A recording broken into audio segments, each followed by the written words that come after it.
Gustav, dom guardiam, dilim, In recent years, we have been in a time period in gaming where we have been witnessing a rise in prices for games across the board. And we've also been seeing an overbloating of teams and studios with hundreds or even thousands of members, and with there being constant laying offs whenever their games do bad. We see most titles being $70 and very likely in the near future $80 as well, with some games already doing that.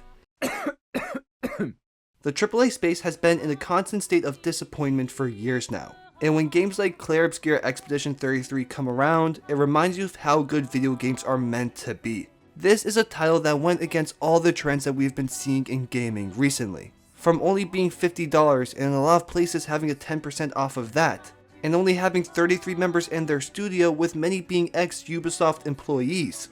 So they don't have an overbloated team and they made their game at a reasonable price. And the results are truly something unbelievable. Now, this was a title that was always on my radar all the way back from the first trailer. It was actually my most anticipated game for this year. But still, I was not expecting it to receive this kind of love from everyone and become as mainstream as it did. This was truly universally praised by critics and the audience. It has the highest user rated score of all time on Metacritic right now. And as of writing this video, it has sold 3.3 million copies in 33 days. It was just meant to be. This is easily the front runner for Game of the Year right now, and the more you look into its development, it is amazing how this game even came to be. But before we get into things, I just want to thank you guys so much for helping me reach 1,000 subscribers as we hit it about 1 or 2 weeks ago. It means so much to me that I'm able to make content that you guys enjoy and want to interact with, and hopefully this is the first milestone of many. And if you do enjoy this video, it would mean a lot if you could like, comment, and subscribe. But with that being said, let's jump right into it. Before we get into the nitty-gritty of the game itself, I want to quickly touch on the development of this game and show how wildly impressive Expedition 33 really is. Now, starting off with the director of this game, we have Guillaume Broche. His backstory leading up to his role with Sandfall Interactive was primarily Ubisoft. He worked on games like Ghost Recon Breakpoint before his work on Expedition 33.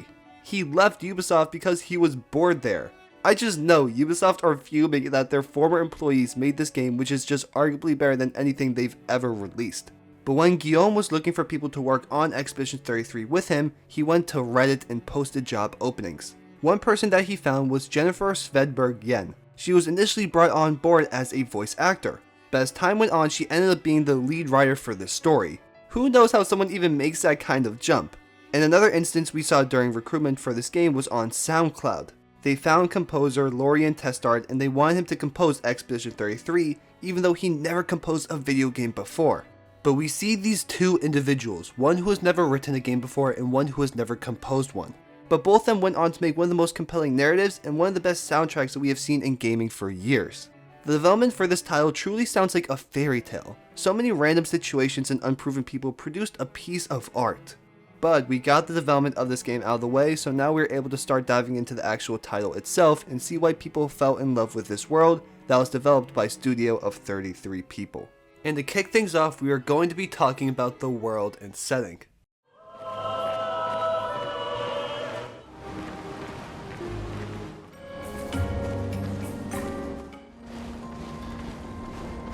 The inspiration of this world was taken from the Belle Epoque time period of France. It was post the events of the Franco-Prussian War in 1871 and continued until the start of World War I in 1914. This was very much seen as the golden age for France. But of course, that's just the inspiration, as Expedition 33 dives a lot more into the fantasy side of things. When we start off with the game, we are in a place called Lumiere. This is seemingly where everyone who is left alive lives. And here we see a monolith with a number on it. This number is written by the paintress. The number represents the age of who is going to die that year. And when that number goes down to the next, everyone who was that previous number dies in what is called the gommage.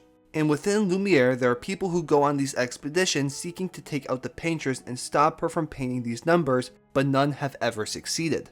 This premise sets up such a brilliant world to explore and get yourself immersed into. They introduce a dark and hopeless concept of a world where you know when you will die and are seemingly unable to do anything about it. We see just within the opening the opposing views of some people because of this life, with aspects like having children and things of that sort. I'll dive more into the opening when we get into the narrative, but I will say here that it does a brilliant job of getting you as a player interested in the world and story at hand. Like, I want to go and explore the lands beyond Lumiere and take out the Paintress. I want to unravel the secrets and lore that we don't know, and that is exactly what we do. Something that Expedition 33 does such a brilliant job with is giving us so many unique locations to explore and experience. Just look at some of these places that we go to. The very first location we explore, these backdrops are stunning to look at. We have Flying Waters, which is an underwater area filled with reefs of coral, sunken ships, and naval mines. Old Lumiere with these massive golden swords pierced into the ground. The Forgotten Battlefield with hundreds of dead former expedition members scattered across the landscapes. And this is just within the main story. The places you can find simply from exploring and doing the side content is even better. Places like the Reacher, the Flying Manor, Renoir's Drafts is actually endless with the amount of unique locations that you can discover. Every single new area feels different from the last, and there was not a single moment where I felt bored from exploring. There's very few games out there that keep me in awe the entire time from its set pieces and areas, but Expedition 33 is one of them. I think something that also added to the enjoyment of exploring is the soundtrack. This is easily one of the best OSTs that I have ever heard.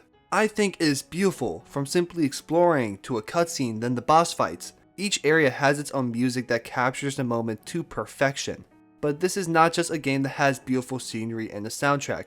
This title offers so much more than just that, especially in the world building and lore that you can unravel. One of my favorite aspects of exploring in this game is uncovering previous expeditions' journals. When I think about this kind of gameplay mechanic, I always go back to BioShock with their audio tapes. I think the journals in Expedition 33 are handled very similarly. We learn more about previous expeditions and their struggles, and it either fleshes out our current location we are in, or simply gives us more of an insight of previous expeditions and their struggles. This is handled so well because a major theme and idea of this game is for those who come after, laying the path for future expeditions, and being able to see in real time the results of that are awesome. But getting more into the mechanics of exploring and how this game decides to go about it, we have two major forms of exploration. Firstly, we have the overworld, also known as the continent. This is where we get to explore vast spaces in a higher POV, and this is where all the smaller locations are connected.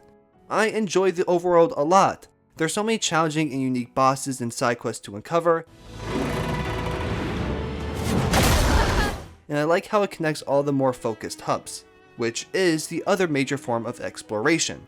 These are more detailed and honed in areas for main missions and side content. These are what I was touching on earlier. I love traversing these areas and uncovering everything in them. But one major aspect that some people had complaints about was that there was no map for these hubs. I personally have no issue with that and enjoyed it.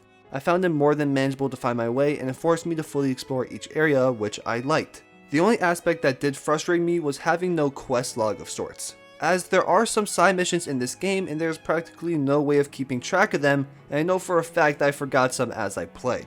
So I wish they added something like that. Another aspect I really enjoyed though was how we slowly unlocked the capability of exploring new areas of the continent. It felt exciting unlocking a new ability for SK so we could explore new locations, as it kept discovering things feeling fresh.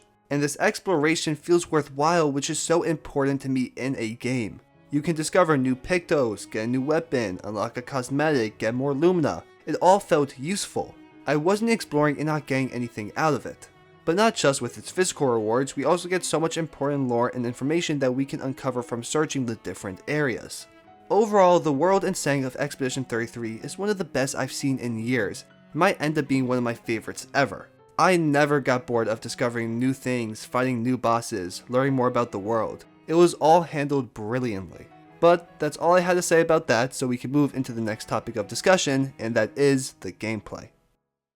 Expedition 33's gameplay was one that definitely took a different direction from the typical style of its genre. This game was going to have turn-based combat, but something that made this title stand out was the utilization of dodging, parrying, and counterattacks.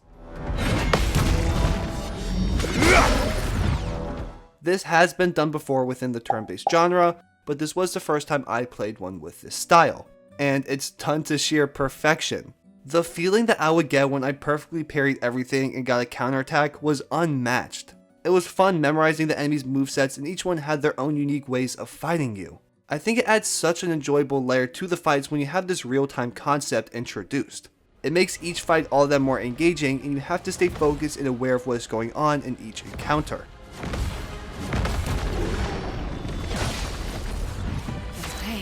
Overall, I think they handled the variety with enemies and bosses very well. All of them had such a distinct design to it, and they all stood out from the rest. And having the different movesets and special attacks made each encounter with an enemy fun to see what they were going to throw at you. You never feel like you see the same enemy too often at all, which is a very good thing. But the parrying and dodging has been something that people have been praising Expedition 33 for, and rightly so. I think this potentially opened up the door for more people who don't enjoy turn-based combat to get into it. Because for some reason there's this weird narrative that turn-based games are boring and people don't want them when that is not the case. When you just look at 2023 onwards, we have gotten Baldur's Gate 3, Persona 3 Reload, Metaphor Fantasio, and now Expedition 33. All of these titles were wildly successful. One of them won Game of the Year and another won countless awards. There is clearly a fanbase and demand there for this genre, and I think Expedition 33 opened the eyes of even more people of how enjoyable these style of games can be.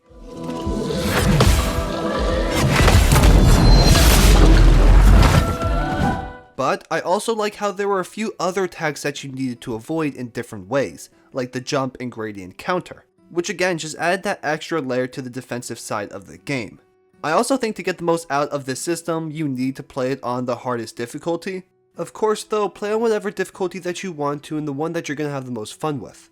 But for me, I found the most fun where it was essential to learn the patterns of enemy attacks, as these attacks would kill you so fast and it was harder to time.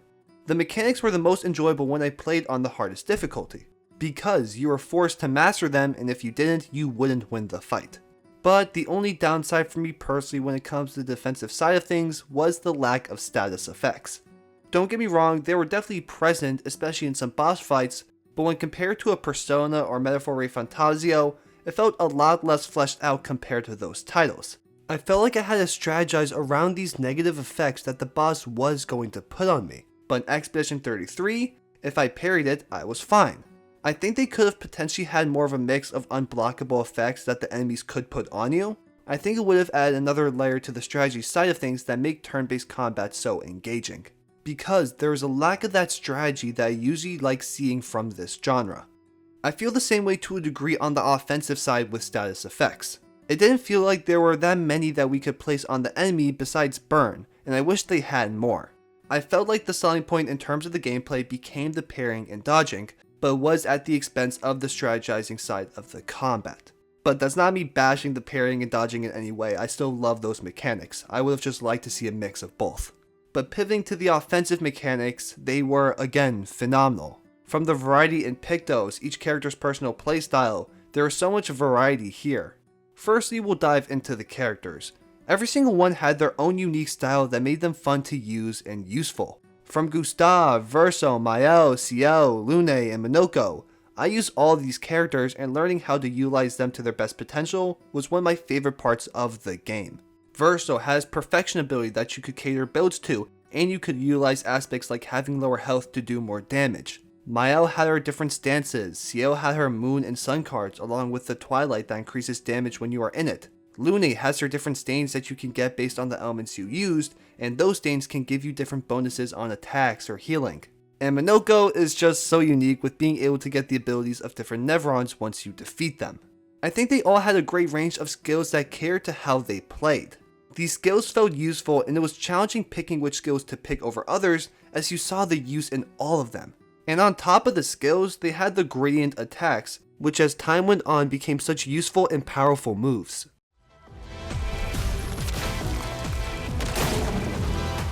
I spent so much time engaging with these different playstyles and learning how to best combine their skills and using different Pictos to maximize their abilities.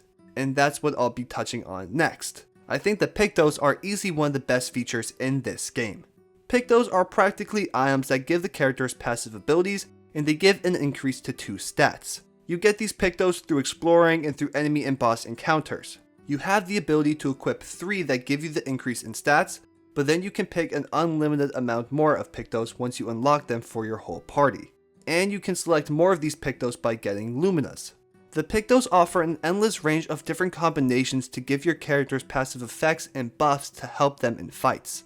This offered some of the most variety in the game for different playstyles that you want your players to have. And the last aspect of the combat that I want to touch on are the weapons. This was something that I was so impressed by from Expedition 33. The way they crafted the weapons to give different abilities and effects for your player was such a good idea. All these different weapons had useful abilities equated to them, so it wasn't just always, oh, what does the most damage? There's actual thought in what weapons would fit your playstyle for each character. Just some examples are Verso, where he had weapons where you would get a second turn immediately after a base attack. Lune had one where you get a random stain every free shot. Ciel had a weapon that extended Twilight. These weapons weren't just for damage, but also used for advantages in the fight that benefited the specific character's abilities. The areas where Expedition 33 succeeds in its customization for gameplay is because they offer genuine diversity in choices of how to play. There are so many games that I play that have a variety of weapons, different skills in the skill tree, and still I don't feel like any of it truly matters. But Expedition 33 makes each Pictos, each weapon, each skill have its own case to be used, which is a special thing to accomplish. I think overall the combat and gameplay are some of the most enjoyable aspects of this game. It added a new layer to turn-based fights that made them feel so much more intense. The pairing felt so good and it was rewarding, and again the customization is a highlight. My only complaint is that it lost the strategic side of the fights. But moving into the last part of this video, we have the story and narrative.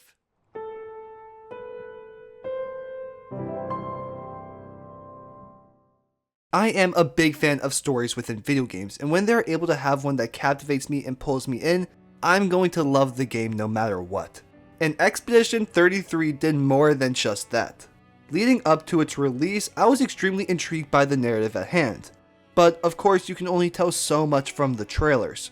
I loaded up the game optimistically, very excited for what was to come, but I was still not expecting to be absolutely wrecked emotionally by this opening. I'm here.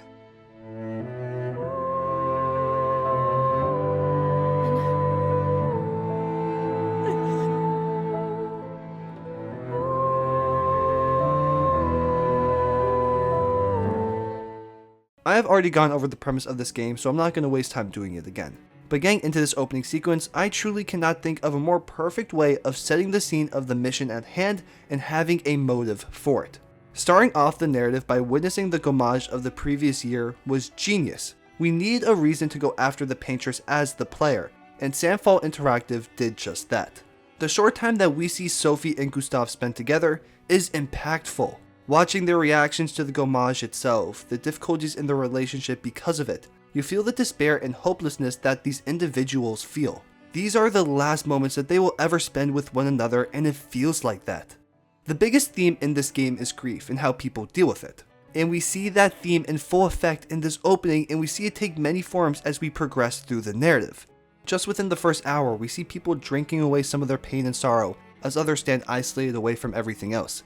We see people decide to embark on an expedition in their last and only way to take some control of their life that was seemingly set in stone from the start. And others mock and say the expeditions are useless bloodshed and that they should spend their last year with their loved ones. This game wastes no time whatsoever by asking the player tough questions, but they never directly ask you. As you walk the streets of Lumiere, filled with flowers in celebration of the last moments of life that these people have, you ask yourself, how would you deal with this? What side of the spectrum would I be on if this was my life? Would I try to fight for a future and suffer, or accept the seemingly inevitable in peace? Already looking at the theme of grief of facing it or hiding from it.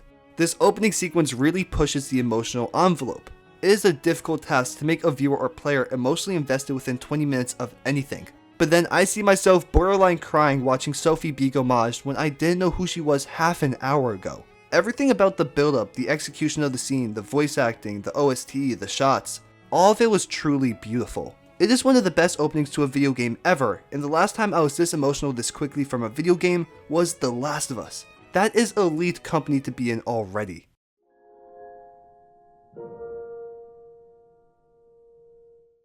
Clair Obscur Expedition 33 produced one of the best openings in recent memory, but do they ride the momentum they built into the actual game itself? Of course they do. From the moment they step off their ship for the expedition, they do a whole 180 on us and show that they have the range very early on of being able to be emotional, but then also having extremely high tense action sequences. And we continue to see this range throughout the entire playthrough. I am still out here recovering from that opening, and then I proceed to witness a man's head chopped clean off, and basically our entire squad being wiped out by this singular old man. Again, the execution of this whole sequence is brilliant. I am still amazed that a team this small was able to produce this. And this entire moment sets up so many questions. Who is this old man? How is he old? How did he not get gommaged? What really is out here? This is something that Expedition 33 constantly does well, but they handle revealing questions to the viewer at a great pace. You never fully feel like you get what's going on. But then Act 1 truly gets underway with Gustav waking up and going out to see if he can find any survivors. And through this we find our core squad for the game in Lune, Mael, and Ciel. I think the entirety of Act 1 does a really good job of establishing characters, setting up the narrative at hand, and having us explore this unknown world with places like the Gestural Village. Compared to the other acts, not as much happens narratively necessarily. This first act is mostly us just trying to find ways to reach the Paintress. And to do so, we must cross the water. We are directed by a Gestural named Noko to find SK as he can be our escort, but we need to collect a stone for SK so that he can traverse the sea. All the characters that get introduced I enjoy a lot. I loved watching Ciel fight in the Gestural arena and us joining her as well. These are creatures that our characters have heard about and now they see them in person for the first time. People like SK and Noko have their own charm and add the necessary lighthearted moments to an otherwise dark and bleak narrative. Like, SK is genuinely hilarious. I love him so much. Too, but I'm also wee, so the wee balances the. But Expedition 33 handles all of its characters with care and lets them all have their own distinct personality. No characters blend in with each other or feel like they're trying to fit this trope. But something that Act 1 does a lot of is reveal things and have you questioning everything about the narrative at hand. By the end of this act, you're kinda just left with even more questions than you came in with. We have these cutscenes where Mael has these nightmares of the white-haired man and then some white-haired girl with a mask on her face. So clearly there's some connection there. And when we initially find Mael, she's in this manor with this stone-looking person called the Curator. We don't know why these things happened. I enjoy this a lot, and I like when stories build narratives up with lots of questions and keep us as the player guessing. It helps me stay engaged when I have to actively think about what is going on in the story and have to figure it out. And on a replay, it is so cool seeing all the questions and dialogue moments make sense. It is done brilliantly. Other parts I love from this first act were the character interactions. It is a highlight in this story.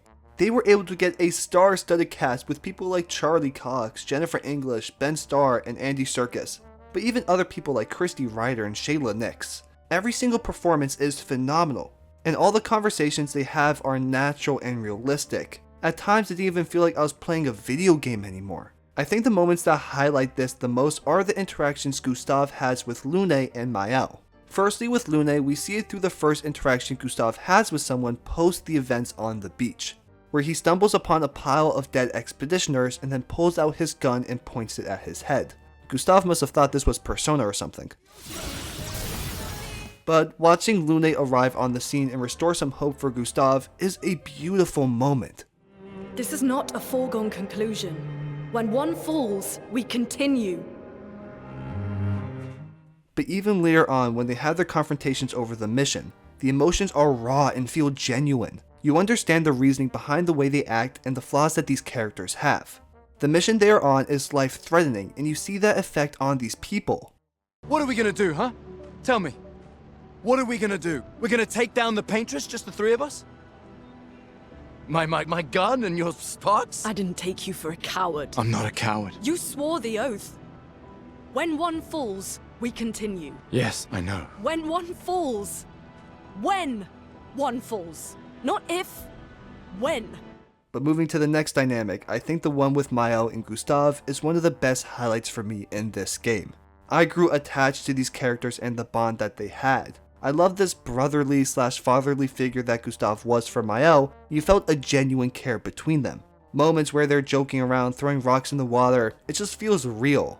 I hate repeating that so much, but I really feel like I'm just watching two people who are very close talk to one another. This stays a constant strength throughout, where each dialogue sequence is impactful and has purpose. I think this act does a good job of establishing the world and getting us acclimated to how it functions and how the people act within it. But to close out this act, we found the stone for SK after defeating the Lamp Master, which was a pretty fun fight. We were able to continue our travels until... It's more about... Gustav.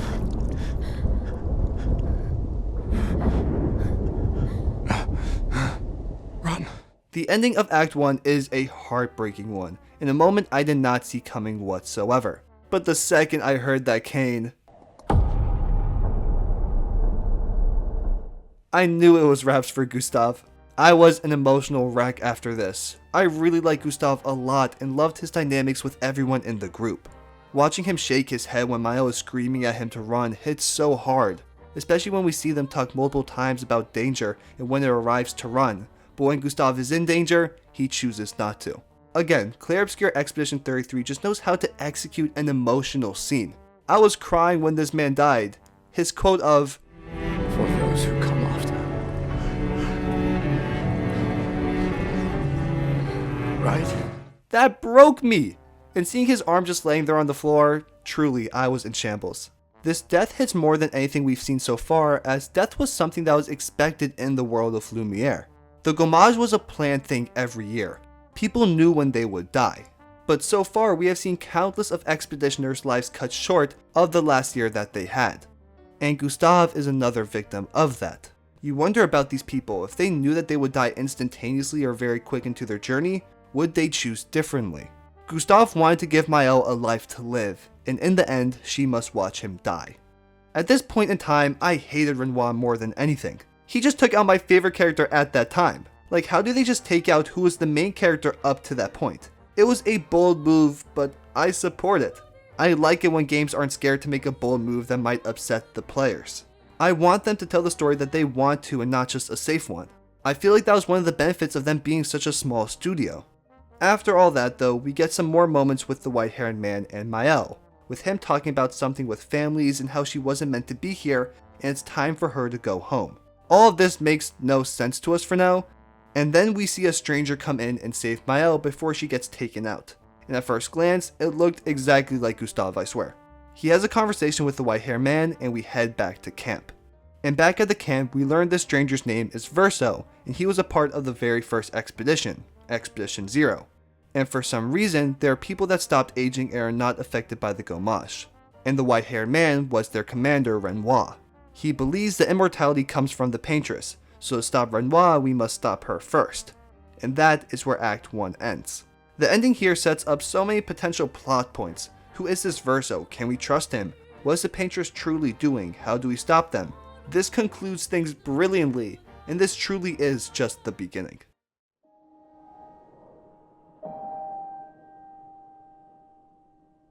Now, for Act 2, this is all about taking out the paintress. We now have Verso a part of our team, and he takes the role of Gustav.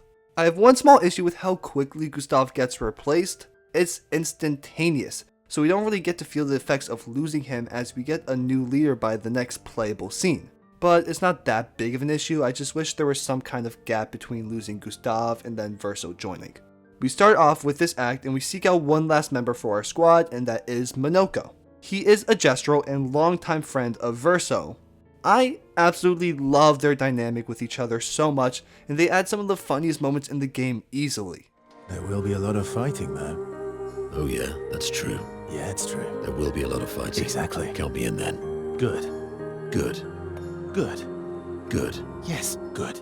Also, the music for when we fight him is so perfect. It shows the range that this game has for its soundtrack. Also, within Act 2, we get access to relationship levels. When we are at the camp, we are able to spend time with our party members and learn more things about their past, and through that we can unlock new abilities. This is very on the nose to something like social links from Persona. I really like these relationships because we get to understand our team better and our characters have good backstories. We can learn more about Monoko, SK, Ciel, Lune, and Mael that we wouldn't have otherwise. We learn about their past and see them form dynamics with Verso. People like Ciel and Lune. This is really our best chance to get to know them as they don't play much of a role in the narrative from here on out. which is an issue for me that I'll touch on later. I also don't personally like the romance in this game. It just really serves no purpose whatsoever and only seems to be there because it's a typical thing in JRPG style games.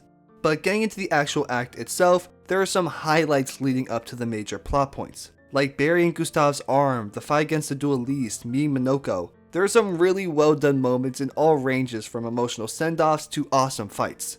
Especially Gustav's arm, because it's such an interesting moment for me. As I'm writing this, I process the fact that this is probably one of the only times in their lives where a funeral was had with a physical item to bury. As everyone they know just gets gommaged and not many people die in other ways. It makes the moment hit that much deeper.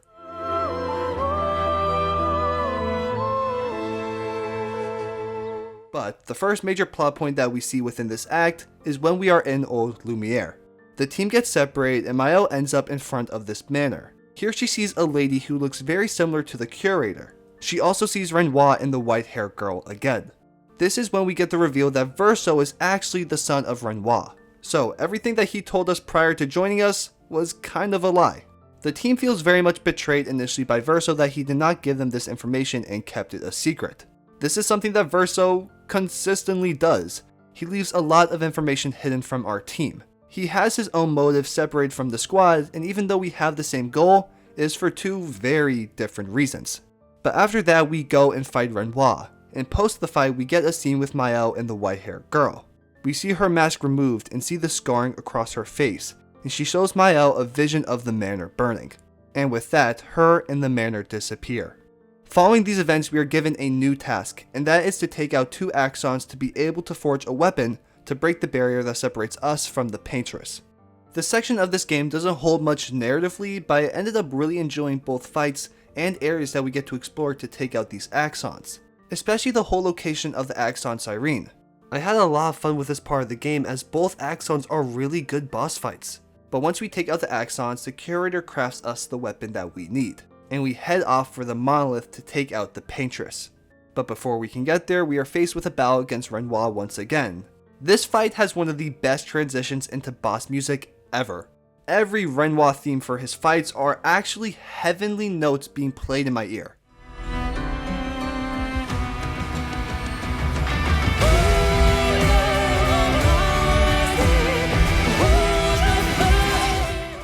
I also love all the dialogue that we see between Verso and Renoir prior to the fight. We see a genuine sadness and pain from both Renoir and Verso over the situation, and it's one we don't understand yet. There's something more to them and the Paintress that we are unaware of. We fight him and are seemingly unable to defeat him, until the curator shows up and takes Mael's hand to permanently remove Renoir from this world. And then we move on to fight the Paintress. The fight against her is one of my favorite fights in the game. It is an unbelievable fight, both phases are crazy, and before the fight we also have some weird moments with the Paintress in some of her lines, calling Mael Alicia and having some interesting dialogue with Verso. The fire. Are you really here? But we eventually defeat her, and in her dying moments, she heals all of us while we destroy her.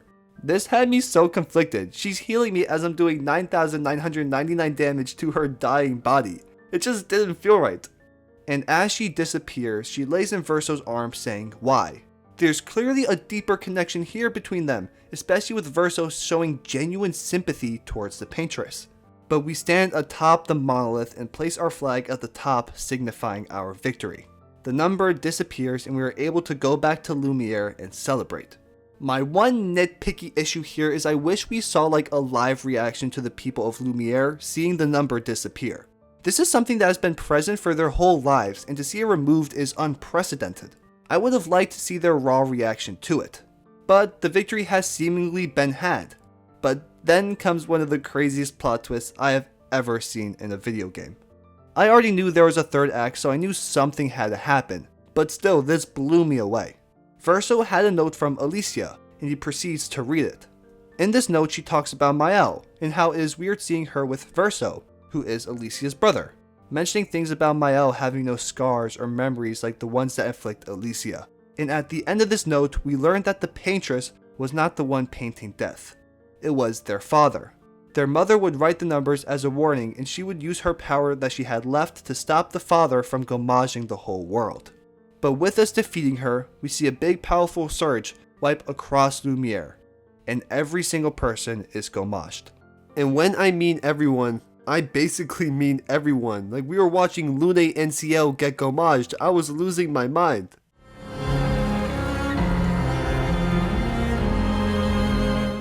And following that, we are sent back into the past, the monolith year 49.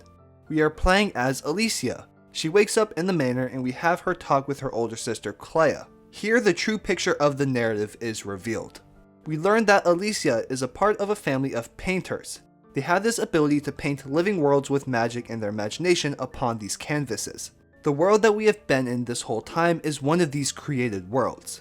This canvas was created by Verso, but the real Verso died in a fire that was caused by the writers. Eileen, their mother, couldn't deal with the grief, so she decided to enter Verso's canvas, as this was the last piece of his soul. She then proceeded to paint her entire family in this canvas. So Renoir, Verso, Alicia are not all the real versions of themselves. They are painted copies built from Eileen's memories. Clair was also painted into the world but doesn't play a part in the main story as much. The real Renoir enters into this painting himself to stop Eileen and send her back to the real world. He wants to gommage everyone to bring her back, but they have been in there for a prolonged period of time. So Clair helps by creating Nevrons, and later this is where Alicia enters the painting herself. But she is overcome by Eileen's chroma, and is repainted as Maëlle, unaware of the memories and past of herself. And that concludes Act 2.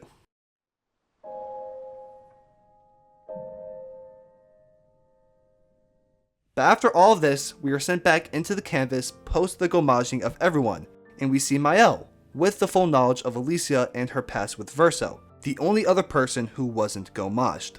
Their new plan is to find the real Renoir and find a way to bring back the people of Lumiere with Aileen now gone. But once they find Renoir, we see that he is the curator, and he says the canvas must still be destroyed. He says the temptation is too strong, and as long as this canvas exists, Aileen will find a way to re-enter, slowly killing herself. So Alicia slash Maëlle forms her plan to take out Renoir herself. Knowing she is a paintress, she revives her team and sets across the continent to gather chroma from fallen expeditioners to go against Renoir. So that is the big final sub for the last battle of this game in Act 3, setting up one final showdown against the true Renoir. I truly can't put into words how insane the end of Act 2 and the start of Act 3 were. Usually I don't love the "this was all a dream" or "this is a fake world" trope, but I think it is handled so well here and pushes the narrative into such an interesting place. All the way up to this point, we thought our goal was just to take out this paintress to save our world. And now all of a sudden is this deeper narrative focused on the Desandre family and their handling of grief. I do think it pushes itself a bit too far away from the people of Lumiere, as they become an afterthought to a degree. Like, I wish we saw more of a reaction from Lune and Ciel. Even though they get revived, they play no role in the narrative from here on out, but I'll touch on it more in the ending. Overall though, this is just such a brilliant sub for the final showdown against Renoir.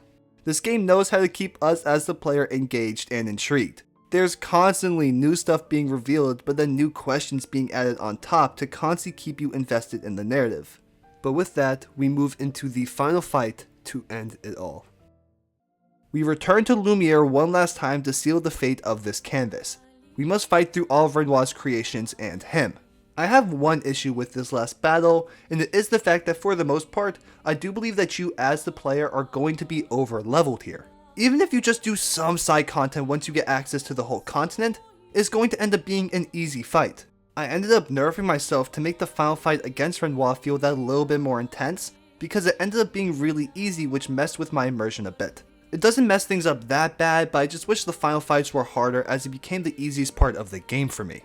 But besides that, the fight against Renoir is still an awesome one. He stands strong in his convictions that this canvas must be destroyed.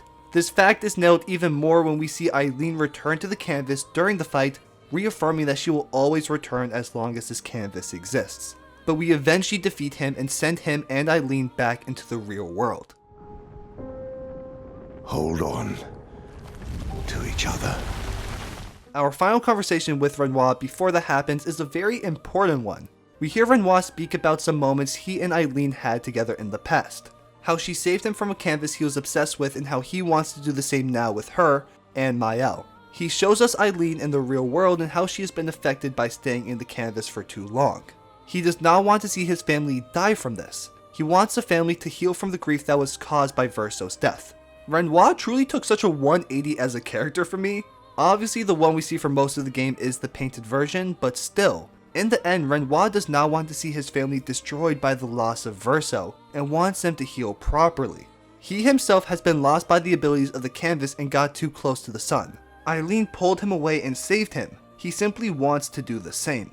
But in doing so, he would destroy the entire world that Maëlle has fallen in love with over these years. But Maëlle convinces him that she won't be gone long and it will just be for a little while longer.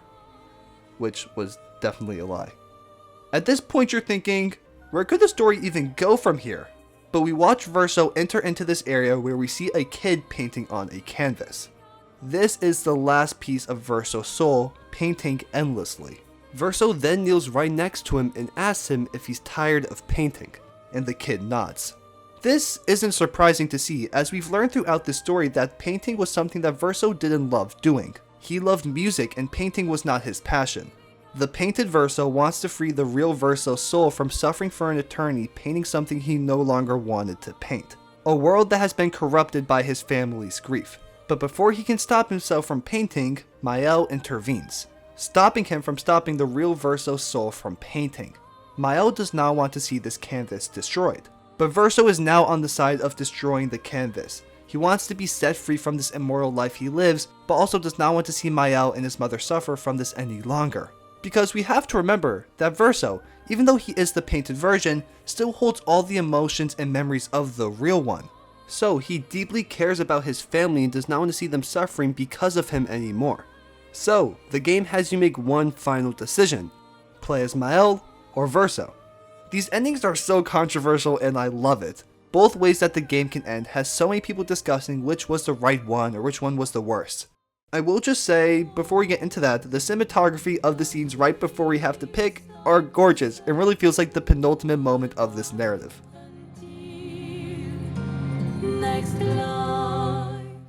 But to give my own opinion, I think the right option is the Verso ending, and I will explain why. We will start off with talking about what each ending entails. With the Maëlle ending, we see her take out Verso and the painting lives on. In his final moments, we see him beg Maëlle to stop the real Verso from painting and to allow him to be unpainted, repeating over and over again that he does not want this life. You can do this, please. Unpaint me. Unpaint me. So... Please. I don't want this life. This is easily the most heart-wrenching scene of the game. Ben Starr's performance here is award-worthy. He has to win Best Performance at the Game Awards. It was that good. He has suffered a life of immortality and no longer wants to live it. Verso to me is such a complex character and easily my favorite from this game. Watching this painted version of himself have to battle with his inferiority complex and burden of immortality is depressing. He constantly sees himself as a worse version of the real Verso and always wonders how he would have handled things. And he is tired of living this life that he is unable to end. Only Maëlle can do that for him. But in the following scene, we see Lumiere thriving sometime after the events of the fight. Everyone is alive once again, even Gustave and Sophie. They are in this theater to watch Verso, who is much older looking, so we could potentially assume that Maëlle did not unpaint him, but instead allowed him to age. Not adhering to his wish, she forced him to live out a life he did not want to, and forced his soul to continue painting as a coping mechanism for her grief. We see Verso go to play the piano, something he once so loved, but clearly from this final scene, he has been stripped from the joy of it. Forced to live, forced the real Verso soul to paint for eternity, and ruined his love for music. And in the last scene, we see Maëlle's face become covered with paint, very much symbolizing her mother. Maëlle fell into the same cycle of grief as Eileen. She has become the paintress herself, trapped in this world and incapable of leaving. She was unable to deal with her grief, and this was a result of it. I don't like this ending for a multitude of reasons. One, she forces the painted version of Verso to live on and keeps his real soul painting for eternity. She directly makes one suffer because she is incapable of dealing with her grief. I understand people talk about, oh, how her real life is terrible because she can't do much, she has these scars, this burning, she can't speak. I understand that the life in the real world isn't good. But still, I don't think that gives you the excuse to directly harm someone else because you are incapable of processing what you have gone through. And also, seeing her repaint everyone gives off puppetry vibes. It no longer feels like a living and breathing world as it once did. It now feels fantastical and not real. A false reality formed by the incapability of facing reality that Mael has. Because I'm someone that deeply feels like this world is relatively real. I don't think it is totally fake, but it is still a created universe in place. But with how Mael treats it now, it no longer functions as a living and breathing world. It is simply a canvas that she manipulates to her liking. But to move into Verso's ending, we see him take out Mael, and in her final moments, he tells her that she is a paintress, and she never has to live a life she does not want to. In the last seconds of this canvas existing, we see Verso say farewell to his friends like Minoko and Eskie, which is tear-jerking truly. And we see one final moment of Lune and Ciel. This is where I'm somewhat mixed on how the ending is handled, because a lot of people when talking about these endings will bring up the world of Lumiere and how it is a real breathing world, and that it is not fair to destroy this living place just because of family drama.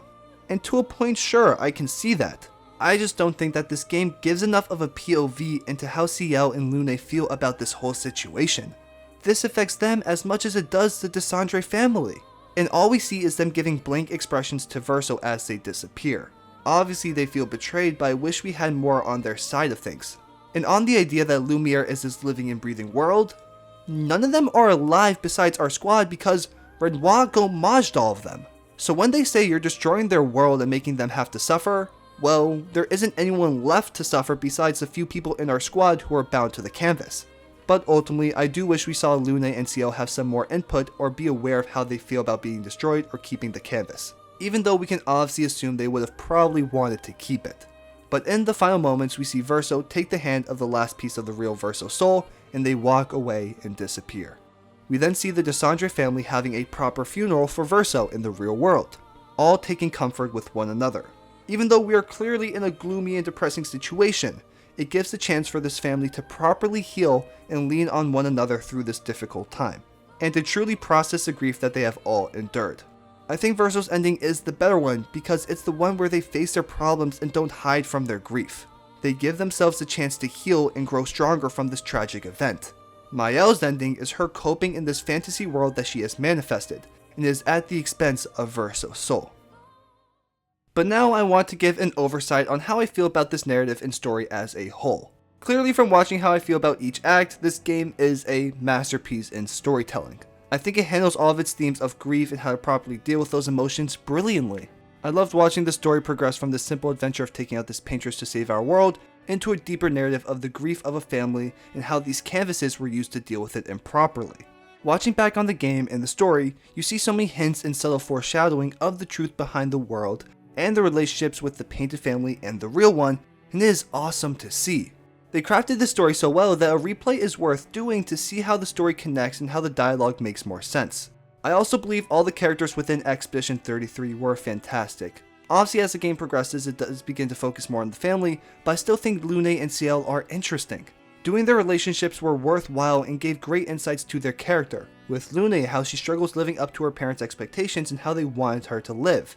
Then with Ciel, the whole grief of her husband dying, and then her attempting to drown herself, and in result the baby in her womb passing away. It gives so much more perspective on their past and them as people.